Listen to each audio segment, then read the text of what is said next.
മേലൂർ പഞ്ചായത്തിലെ പിണ്ടാണിയിൽ മിന്നൽ ചുഴലി വൻ നാശനഷ്ടം. ലക്ഷക്കണക്കിന് രൂപയുടെ കാർഷിക വിളകൾ നശിച്ചു. വാഴ, ജാതി മരങ്ങൾ, കപ്പ, മറ്റു പച്ചക്കറികൾ കാറ്റിലൊടിഞ്ഞു. തേക്ക്, അടയ്ക്കാമരം, പ്ലാവ്, മാവ് തുടങ്ങിയ വലിയ മരങ്ങളുടെ കൊമ്പുകൾ ഒടിഞ്ഞ് വൈദ്യുത കമ്പിയിൽ വീണ് കമ്പികൾ പൊട്ടുകയും വൈദ്യുത പോസ്റ്റുകൾ ഒടിയുകയും ചെയ്തു. മേലൂർ പഞ്ചായത്തിലെ 10-ാം വാർഡായ പിണ്ടാണി മേഖലയിലാണ് മിന്നൽ ചുഴലി നാശം വിതച്ചിരിക്കുന്നത്. പയ്യപ്പിള്ളി വർഗീസിന്റെ വീടിനോട് ചേർന്നുള്ള ഷെഡ് മേഞ്ഞിരുന്ന ഷീറ്റുകൾ പറന്നുപോയി. വൈകിട്ട് 6 മണിയോടെയാണ് മിന്നൽ ചുഴലിയുണ്ടായത്. 5 മിനിറ്റിനുള്ളിൽ എല്ലാം സംഭവിച്ചതായി പറയപ്പെടുന്നു. പയ്യപ്പള്ളി വർഗീസിന്റെ വാഴയും നിരവധി വലിയ ജാതി മരങ്ങളും നിലംപൊത്തി.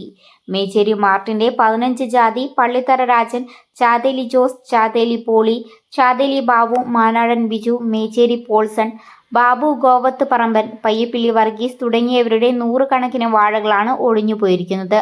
ഓണത്തിനായി കൃഷി ചെയ്തിരുന്ന വാഴകൃഷിയാണ് കാറ്റിൽ ആകെ പോയിരിക്കുന്നത്. വലിയ ജാതി മരങ്ങൾ കടപുഴകി വീണു പോയിരിക്കുകയാണ്.